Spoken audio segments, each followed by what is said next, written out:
people say, "Oh, we live in harmony. We struggle, but we're not struggling well." We are the generation that made the difference, that made the impact, and that made the change. Kalau menurut Dinal kehidupan di Indonesia ini ya, murat marit dok tengok ya kan, semrawut gitu ya. Yang kaya tambah kaya gitu, ya kan. Yang miskin dok tengok lah, ya kan. Ya lebih baik aja lah. Hari ini lebih baik dari hari esok. Saya itu mencintai Indonesia dan saya akan usahakan segala sesuatu bisa bertahan hidup di sini. Kita adalah generasi yang pintar dan tidak hanya bisa dijanji-janjikan, tapi perlu dibuktikan. Ikut pemilu ya ikut, sebagai warga Indonesia ya pemilu ya ikut-ikut. Saya merasa yakin juga sih, paling tidak satu suara juga berpengaruh kan buat pemilihan nanti. Jadi gue juga nggak mau jadi pahlawan yang lu baikan dong gitu loh. Kita adalah manusia ciptaan Tuhan yang nantinya akan kembali kepada Tuhan.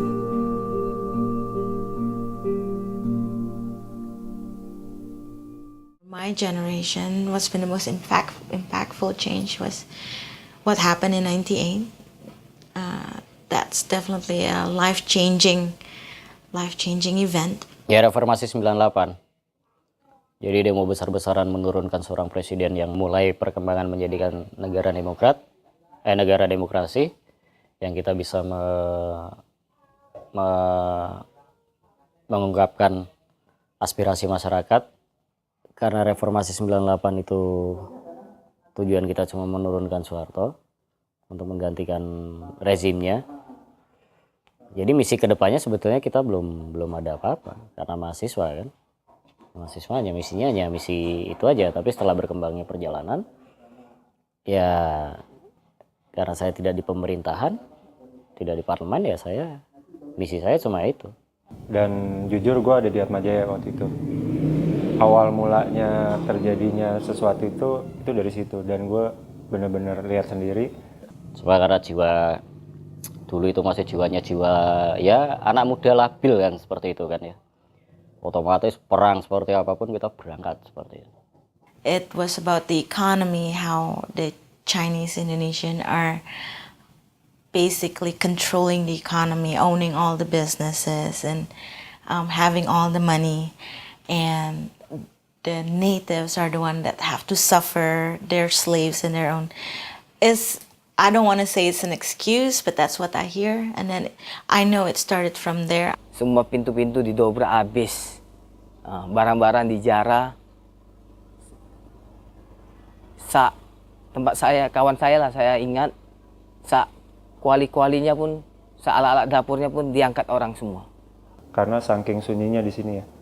Jadi kita kedengeran ya udah kita harus jaga gitu. Nah itu hal paling takut buat saya. When the offer came from my late father to go to the States and go to school, it was an escape. I was really glad I got to do that. But then it was mixed feelings. It was like feeling like a traitor. Terus pergantian presiden dan mulai perkembangan menjadikan negara demokrasi. Ya karena kita negara demokrasi ya dikasih lah.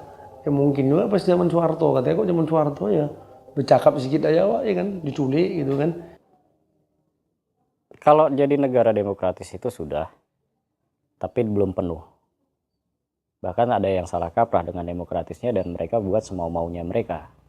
Menurut saya tuh kalau misalnya saat ini memang Indonesia sebagai negara demokrasi, tapi kebanyakan kalau pemerintah itu apa-apa ini sendiri ya, maksudnya diputusin sendiri. Kadang sering nggak melalui demokrasi langsung diputusin sendiri. Itu kan namanya nggak demokrasi ya. Malah kebanyakan orang lebih gini ya, enak zaman Soeharto dulu ya, nggak ada rusuh-rusuh, nggak ada apa-apa, murah. Sekarang semuanya mahal. Zaman Soeharto dulu walaupun semuanya harus terintimidasi ya, bisa dibilang harus gitu kan. Tapi tenang-tenang aja, kehidupan ini nggak ada rusuh, nggak ada apa, nggak ada, pokoknya kebanyakan yang pada bilang begitu daripada sekarang korupsi di mana-mana. Indonesia sebelum tahun 98 itu terlihat Indonesia yang aman dan tidak banyak terjadi huru-hara, tidak terjadi ketakutan di malam hari gitu ya. Semuanya saya lihat lebih ke itu, dan perekonomian pun masih normal gitu. Kalau untuk segi penghasilan keluarga saya, ibu saya, sebenarnya sih nggak terlalu signifikan perubahannya. Mungkin sekarang ini karena kelakuannya Soeharto baru terbebanin sekarang ini mungkin. Sebetulnya kita butuh perubahan. Semua orang punya kesadaran seperti apa yang pemikiran-pemikiran yang menurut saya itu benar dan tidak mementingkan diri sendiri, ya saya rasa negara ini pasti bagus, pasti maju. Tidak seperti yang sekarang masih mementingkan diri sendiri. Wah, ya mantan-mantan X98 pun sama begitu. Sekarang menduduki jabatan ya tidak lebih apa yang mereka demo dulu sama. Yang mereka jalankan sekarang ini ya sama yang dengan mereka demo sebetulnya. Tuh yang saya sayangkan. Juga Soeharto, cara pikir dia sudah jelas, santun, terus ngomongnya juga soleh ya, dan tidak pernah berapi-api dan ngomong tidak keluar konteks. Tapi karena kroni-kroninya itu terus-menerus membawa nama dia, sehingga akhirnya dia dijatuhkan gitu. Dan akhirnya kroni-kroninya dia pun sekarang tetap ingin berkuasa lagi gitu. Pemilihan-pemilihan ini makin banyak, tiap ganti presiden, ya kan, pemimpin negara, makin banyak korupsinya. Makin pemilih yang lain, makin banyak korupsinya. Yang banyak duit dia menang gitu kan. Bahwa pemilu itu berhubungan dengan agama. Ya contohnya dengan money politik. Dengan dia mendatangi orang untuk membeli suaranya. Itu kan sebagian dari zolim juga. Dalam agama ada kan zolim. Ya itu sebagian dari zolim menurut saya. I do believe that people want to believe that things will change. That's what I do believe. But I cannot blame them for doubting it. Ya saya belum menemukan calon pemimpin yang akan saya pilih. Tapi kalau saya lihat dengan sekarang yang ada sih, saya yakinnya baru 20%. Saya mau pemimpin saya itu yang bisa merakyat, yang bisa menyejahterakan warganya, bisa berbaur, bisa jadi pemimpin yang tidak karena jabatannya dia ini kan, terus dia tidak melihat rakyatnya di bawah itu masih banyak yang membutuhkan. Dianggap remeh sama negara-negara tetangga, utamanya yang ini yang dari Malaysia ya, atau yang kemarin ada masalah kemarin dari Australia. Tuh saya berharap sekali agar kiranya pemimpin baru nanti ini, presiden kita yang baru ini bisa lebih berani lah, lebih tegas dengan mereka-mereka yang bisa menghilangkan kita punya ini harga diri bangsa kita begitu. Karena Indonesia itu seperti ini macam kayak harimau yang tidak punya taring, yang tidak punya gigi gitu, macam ompong ya istilahnya. Karena besar tapi tidak ada ininya, tidak ada macam kayak powernya gitu. Orang-orang suka sama Jokowi karena Jokowi mau langsung ya turun ke bawah, langsung meriksa, nanti ke kantor pemerintahan, sidik, tiba-tiba ini nggak ada nih yang datang, ini dimarahin semua. Kita lihatlah dia kayaknya beda. Kalau dia ikut dalam pemilihan, saya mau pilih dia tuh. Tapi kalau dia untuk menjadikan presiden, saya sebetulnya secara pribadi belum setuju. Bukan saya tidak percaya dengan Jokowi, tapi saya ingin Jokowi bisa merubah Jakarta dulu lah, menyelesaikan tugas-tugasnya dulu. Untuk presiden sekarang ini saya ada 2 kandidat yang saya jagokan ya. Yang pertama itu Pak Prabowo. Saya suka kepemimpinan beliau tegas, terus visi misinya juga bagus. Yang pertama, terus yang kedua mungkin Pak Yusuf Kalla, itu aja. Karena sekarang ini kita butuh pemimpin model Soeharto juga sebenarnya, yang tidak kelemar-kelemar dan tidak bermain di politik manapun gitu. Saya dari dulu sampai sekarang memilih. Saya tidak pernah golput. Sebagai warga negara yang baik, saya harus ikut memilih. Karena kan warga Indonesia wajib ya memilih untuk pemimpin yang akan kedepannya memimpin negara kita. Jadi saya rasa saya harus ikut. Jadi semuanya itu dilakukan karena kebersamaan, sama-sama ingin Indonesia maju dan berkembang. No matter how futile you think voting is, just do it. At least you've done something. At least you've tried.